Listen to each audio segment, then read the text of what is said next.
What's up, guys, and welcome. You are watching Fazi Fitness. So, Chris Bumstead gave a little sneak peek of his off-season physique in his YouTube video. And I must say, the champ is not pushing as hard as of now as the other top competitors are. Chris became really conscious about his health in 2018. That was the last year when he lost to Brian Ansley. And if we look at his 5 years Olympia career, 2018 was his least favorite look.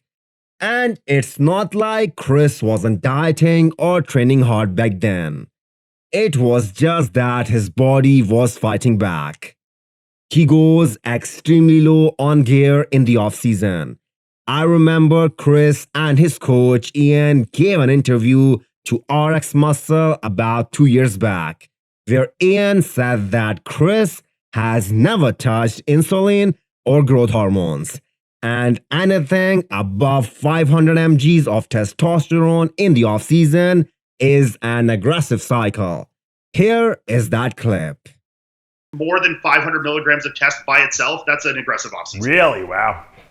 And no, he's never done growth hormone in his life. Doesn't use insulin, never has used it. He's using no drugs other than, a half cc a test twice a week. That's it.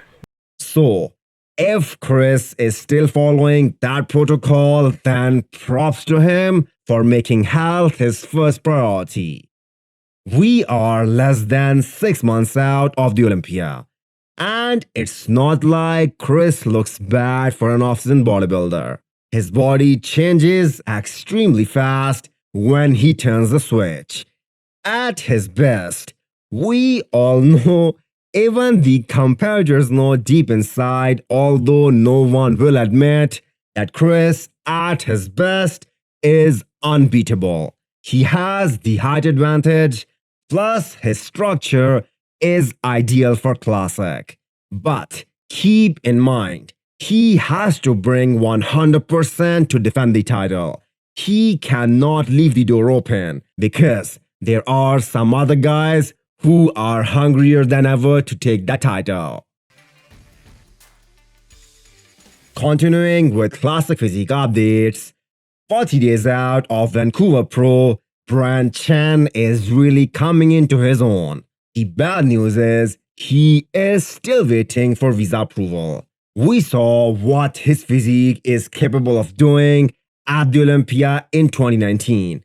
And even that year, he arrived in the US at the last minute, but still was good enough to crack top 5. That was his Olympia debut.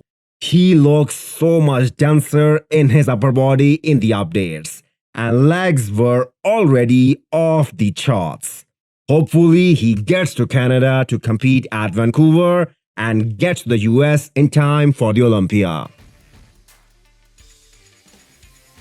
The German bodybuilding legend Dennis Wolf was on Jay Cutler's podcast like today, and he was asked who could potentially win this year's Olympia, and he had a very interesting answer.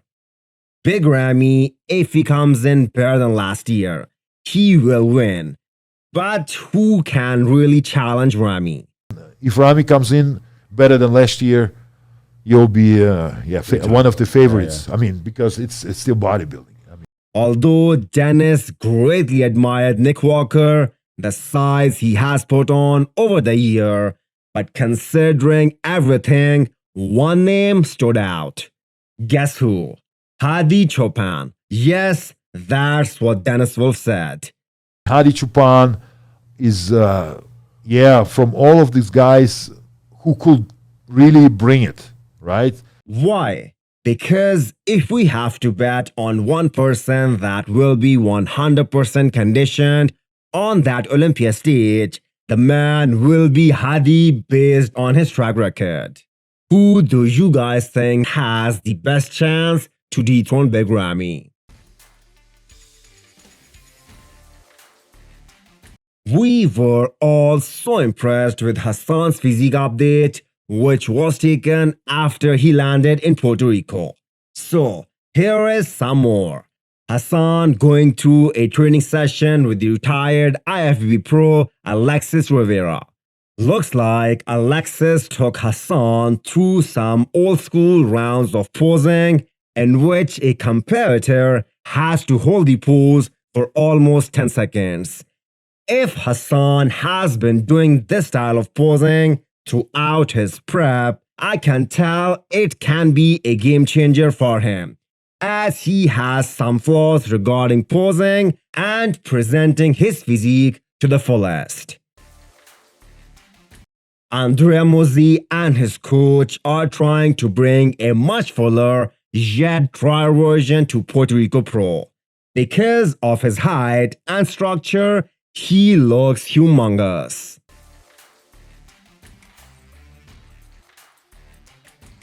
The way Petar Klancir is looking right now at 3 weeks out of Portugal Pro, wish he would have competed here in Puerto Rico Pro. This has been a really stressful prep for Petar. He missed 2 shows just because of some visa issues. Finally competed at Cali Pro and placed 5th. He would have done extremely well here at Puerto Rico Pro. Nevertheless, we'll see him at Portugal Pro. And speaking of Portugal Pro, which will be a good show, I am really looking forward to see a new and improved version of Vlad, because this 26 years old freak is just getting nasty. After dropping 9 kgs in a few days and feeling extremely weak, we were all hoping that Horse.Md will announce that he will prioritize health, because there are plenty of shows in the future which he can win and qualify for the Olympia. But it looks like he feels confident that he can reach his peak in a week and show up to win the Expo Super show. He dropped 9 kgs, which means he is already under his classic physique weight limit, because before coming in contact with the virus, he weighed in 110 to 111 kgs range, and his cutoff is 104. At the end of the day, it is the athlete's decision to rest up or keep going. Hopefully, he stays healthy and peaks the way he did when he won his pro card. Hit the thumbs up button if you liked the video and smash the subscribe button if you wanna come back for more. Thanks for watching.